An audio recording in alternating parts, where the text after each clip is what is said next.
பிரியமானவர்களே, உங்கள் யாவரையும் சந்திப்பதில் மிகுந்த மகிழ்ச்சி அடைகிறேன். இந்த நாளிலும் கூட ஆண்டவர் இயேசு நம்மோடு கூட பேசும்படியாக விரும்புகிற காரியம், புத்தி உள்ள மனுஷனாய் நீங்களும் நானும் வாழ வேண்டும் என்று சொல்லி நம்மோடு கூட பேசும்படியாக விரும்புகிறார். இதை உணர்த்துவனமாக அமைந்த ஜீவனுள்ள வார்த்தைகளை தியானிக்க கர்த்தர் நமக்கு உதவி செய்வாராக. மத்தேயு 7ஆம் அதிகாரம் 24வது வசனத்தை நான் வாசிக்கிறேன். ஆகையால் நான் சொல்லிய இந்த வார்த்தைகளை கேட்டு இவைகளின்படி செய்கிறவன் எவனோ அவனை கன்மலையின் மேல் தன் வீட்டை கட்டின புத்தி உள்ள மனுஷனுக்கு ஒப்பிடுவேன் என்று சொல்லி ஆண்டவர் இயேசு பேசுகிறது என் வேதம் அருமையாக காண்பித்துக் கொடுக்கிறது. எனக்கு அன்பான தேவஜனமே, ஆண்டவர் உங்களுக்கும் எனக்கும் கிருபையாய் கொடுத்திருக்கிற இந்த ஜீவனுள்ள வார்த்தைகளின்படி நாம் நம்முடைய வாழ்க்கையை அமைத்துக் கொள்ளும் பொழுது புத்தி உள்ள மனுஷியாய் நீங்களும் நானும் வாழ முடியும் என்பதை வேதம் அருமையாக காண்பித்துக் கொடுக்கிறது. இதை உணர்த்தும் வண்ணமாக சங்கீதம் 1-2 எடுத்து வாசித்து பார்ப்போமேனா, கர்த்தருடைய வேதத்துல தியானமா இருந்து அவருடைய வேத வார்த்தைகளை இரவும் பகலும் நீங்களும் நானும் தியானிக்கும் பொழுது பாக்கியவான்களாய் இருப்போம் என்று சொல்லி வேதம் அருமையாக சொல்லுகிறது. அதைத்தான் ஆண்டவர் இயேசு ரொம்ப அருமையாக இங்கே நமக்கு காண்பித்துக் கொடுக்கிறார்.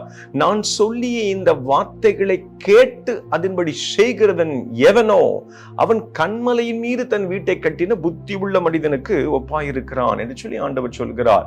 கன்மலையாகிய கிறிஸ்துவின் மீது உங்களுடைய என்னுடைய வாழ்க்கை கட்டப்பட்டிருக்க வேண்டும், நம்முடைய ஆன்மீகம் கட்டப்பட்டு இருக்க வேண்டும் என்று சொல்லி ஆண்டவர் இயேசு விரும்புகிறார். இப்படி நீங்களும் நானும் உலகத்துல நாம் தங்குவதற்கு கட்டப்படுகிற வீடுகளுக்கு அதிக பிரயாசத்தை எடுக்கிறோம். ஆனால் நம்முடைய ஆவிக்குரிய வாழ்க்கை கட்டப்பட வேண்டும் என்பதில் அதிக நாட்டமோ அதிக விருப்பமோ அதிக கவனமோ செலுத்துகிறதாக நாம் பார்க்க முடியவில்லையே. எனக்கு அன்பான தேவஜனமே, நம்முடைய வாழ்க்கையில நீங்களும் நானும் புத்தி உள்ள மனிதர்களாக இருக்க வேண்டும் என்று சொல்லி ஆண்டவர் இயேசு விரும்புகிறார். புத்தி உள்ள மனிதன் கன்மலை ஆகிய கிறிஸ்து. கன்மலை யாரு? அவர் ஆண்டவர் இயேசு. ஆண்டவர் இயேசு உங்களுக்கும் எனக்கும் தந்திருக்கிற வார்த்தைகள்ல வேரூண்டும் பொழுது நீங்களும் நானும் நம்முடைய வீட்டை கிறிஸ்துவின் மீது அஸ்திபாரம் போடுகிறோம் என்று சொல்லி வேதம் அருமையாக சொல்லுகிறது. அப்படிப்பட்ட கிருபைகளை ஆண்டவர் இயேசு நமக்கு தரும்படியாக விரும்புகிறார்.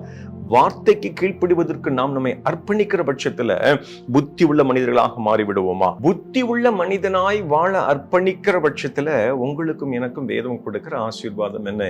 மத்தேயு 7ஆம் அதிகாரம் 25வது வசனத்தில் அருமையாய் கொடுக்கப்பட்டிருக்கிறது. பெருமழை சொரிந்து பெருவெள்ளம் வந்து காற்று அடித்து அந்த வீட்டின் மேல் மோதியும் அது விழவில்லை, ஏனென்றால் அது கன்மலையின் மேல் அஸ்திபாரம் போடப்பட்டிருந்தது. உங்களுடைய என்னுடைய வாழ்க்கையில் எத்தனை பாடுகள் வந்தாலும் துவண்டு போய் விடாதபடிக்கு ஜெயங்கொண்டு வாழுகிற கிருபை நிறைந்த வாழ்க்கையை நீங்களும் நானும் பெற்றுக்கொள்ள முடியும் என்பதை ஆசீர்வாதமாக வேதம் காண்பித்துக் கொடுக்கிறது. காரணம் என்ன? நீங்களும் நானும் நம்முடைய வாழ்க்கையை கண்மலையாகிய கிறிஸ்துவின் மீது கட்டப்படுவதற்கு நம்ம அர்ப்பணித்திருக்கிறோம். எப்போ நீங்களும் நானும் கண்மலையாக கிறிஸ்துவின் மீது அஸ்திபாரம் போட முடியும்? வார்த்தையின்படி நாம் நடப்பதற்கு நம்மை அர்ப்பணிக்கும் பொழுதே. ஆண்டவர் இயேசு இடத்துல கேட்போமா? ஆண்டவரே, இந்த ஆசீர்வாதத்தை எனக்கும் என் குடும்பத்திற்கும் எங்கள் சபைக்கும் தாரும் என்று சொல்லி கண்களை போதும். ஆண்டவரே, நாங்கள் நன்றி செலுத்துகிறோம். இந்த ஆசீர்வதிக்கப்பட்டிருக்கிற மன மகிழ்ச்சியின் கால வேளையில் நம்முடைய சமூகத்தில் சகோதர சகோதரிகளாக, குடும்பத்தின் பிள்ளைகளாக, சபைகளாக நாங்கள் வந்து நிற்கிறோம். புத்தி உள்ள மனிதனாக வாழ நாங்கள் அழைக்கப்படுகிறதை உணர்கிறோம். புத்தி உள்ள மனிதன் ஆண்டவருடைய வார்த்தைக்கு தன்னுடைய வாழ்க்கையில் இடம் கொடுத்து கண்மலையாகிய கிறிஸ்துவாகிய உண்மையிலேயே அஸ்திபாரம் போடப்படுவதற்கு அர்ப்பணிக்கிறான் என்று பார்க்கிறோம். அப்படி அர்ப்பணிக்கிற வேளையில எத்தனை பாடுகள், எத்தனை வெள்ளம், எத்தனை கோவிட், எத்தனை பிரச்சனைகள் வந்தாலும் ஜெயங்கொண்டு எழும்பி நிலைநிறுத்து நிற்கிற வாழ்க்கைய கர்த்தர் நீர் எங்களுக்கு தருகிறதற்கு உண்மை உள்ளவராக இருக்கிறீர் என்பதை நாங்கள் அறிந்திருக்கிறோம்.